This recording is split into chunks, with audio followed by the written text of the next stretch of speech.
সিয়াম আত্মসংযম, আত্মসংযম কই? পেট সংযম লয়ে ব্যস্ত, খাওয়ান সংযম লয়ে ব্যস্ত, খাওয়ান থেকে বিরত থাকে আর খাবারের থেকে বিরত, আর শরীরের বিভিন্ন মসলা মাসাইল ঠিকঠাক ওটি থেকে বিরত, কিন্তু গুড় সুদ চুরি চামারি চিন্তাই রাহাজানি থেকে বিরত নাই। তাহলে হাকিকি সিয়াম কে করে? আত্মসংযম একজনও করে না।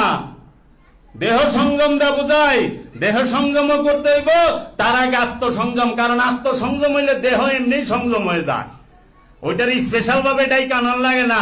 আর সারা জীবন দেহ সংযম করবেন, জীবন আত্মসংযম হইব না। শরীরটা ভালো থাকবো, ঠিক আছে, এটা মানি। সব জিনিসেরই কিছু না কিছু উপকারিতা আছে। খালি দলিল চায়। এই আপনি যে কথা বলেন, দলিল কোথায়, রেফারেন্স কোথায়? এক আল্লামা সাহেব, সে জ্ঞানের জাহাজ, তো বিদ্যার জাহাজ না, কইতেছে আপনি যে কথা বলছেন এটার দলিল দেন। তা আমি কইলাম যে হুজুর দলিল তো দিমু, তার আগে একটা কথা শুনে।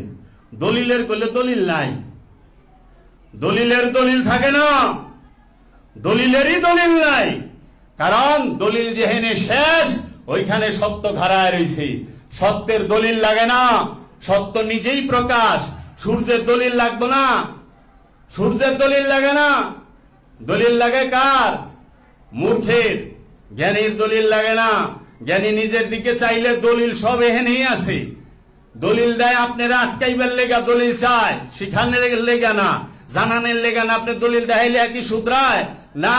এন থেকে এলমে মারে ভদ্র সবচেয়ে উঁচু স্তরের ওয়াজ হই না যায় মোল্লার কাছে মুরিদ।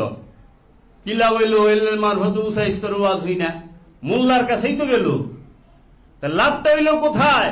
এর জন্য দলিল সব জায়গায় খাটে না।